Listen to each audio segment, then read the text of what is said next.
prior to coming here, I had traveled the world with the Duke Ellington Orchestra.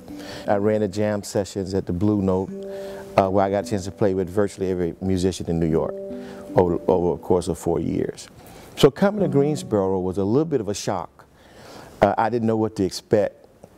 And after being here since 2005, I discovered Triad Stage.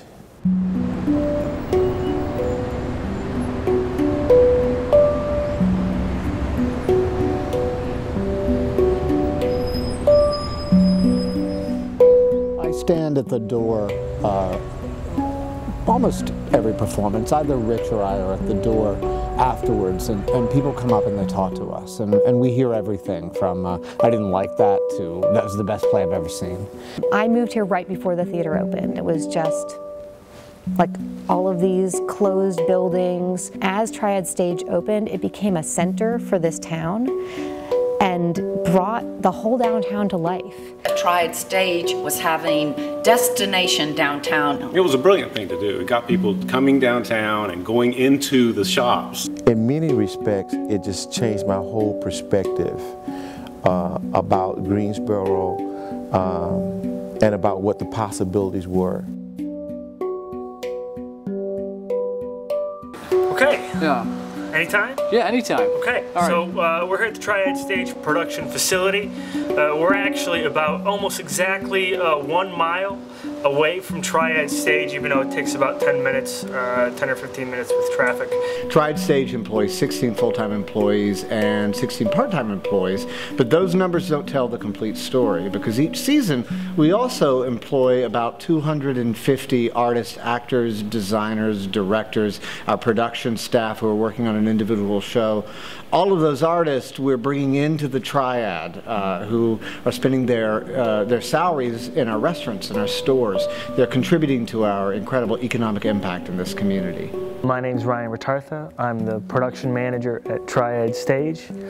I coordinate all the various production departments in coordination with the designers and the director to produce the main stage and cabaret shows that we have every season here at Triad Stage. The board's responsibility is kind of the general oversight of the theater here, and you know that's kind of not much of a task given the incredible qualifications that all the staff here have, especially Preston and Rich. The leadership, the tremendous leadership they've shown, not only starting the theater but keeping this thing going, has been really awe-inspiring. So let's go inside. So this is our costume shop where we make all of our costumes or work on all of our costumes and alterations that happen for all of our shows. You can see we have quite a bit of space to lay our costumes out. You can see all the hats we have on the wall, stored by color. Hi Kathleen, say hi to the camera. Hi. Kathleen's our stitcher. One of the great things about Triad Stage is their relationship, one with the community and two with the schools, and they have this great partnership with UNCG. It's like this whisper among all my classmates whenever Preston or anybody is around, because a lot of our faculty members also work here.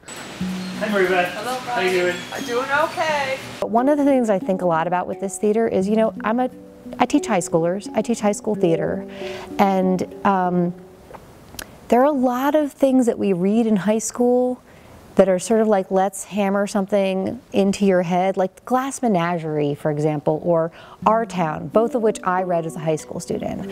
And I have seen productions here, like, frankly, I do not like Glass Menagerie. When I read it in high school, I was like, oh, this is trying so hard. And then I saw it here, and that was one of the shows where they had cameras involved, and you saw this whole world through all of these different cameras, and it was the artistic vision that completely transformed that play for me. This is our production staff's executive boardroom.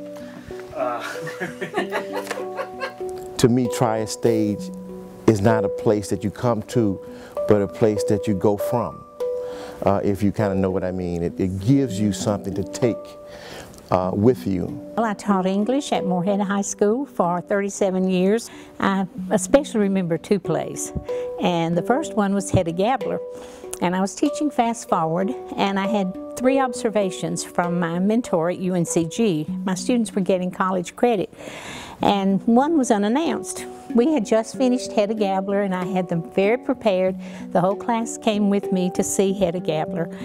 The next morning I had an unexpected visit, an observation, first period from UNCG. And he just put his pen down. He was taking notes about my teaching, but the kids were doing so well talking about the play that he had to get in on the conversation.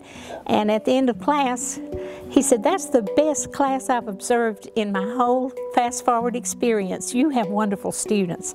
The benefits of this space, obviously the height and the actual square footage allows us to mock up a lot of sets in advance of bringing them over to the theater. If you actually look at the papers and the resumes, and you realize the amount of things that these people have done and how serious they are and what they've contributed to theater in general, it really just makes you feel like that, you know, anything is possible, and that it's actually something that you can aspire to be. It's not something that you have to feel like you're limited to, or, oh, it'll never happen. This is our props workshop, where our property master, Amy Peter, works on all of her props. She builds a lot of things by hand, a lot of furniture. Everything that I've seen here has rather than being something that I can relate to my own life specifically, it becomes a part of my life.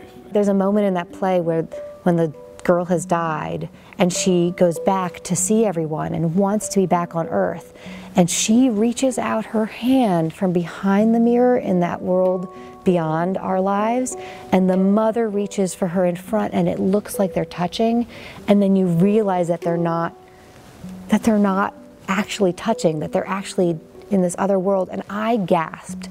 I mean, there's shows I remembered, of course,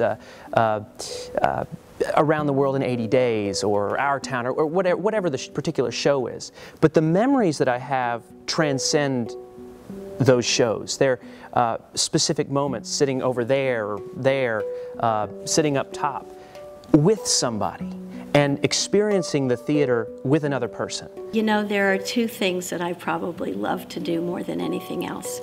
One is to laugh and one is to cry.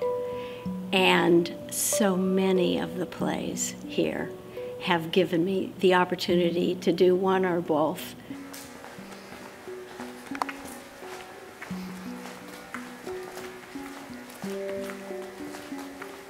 The reality is every story we tell is something about who we are, who Greensboro is, who the Triad is, who we are at this particular moment.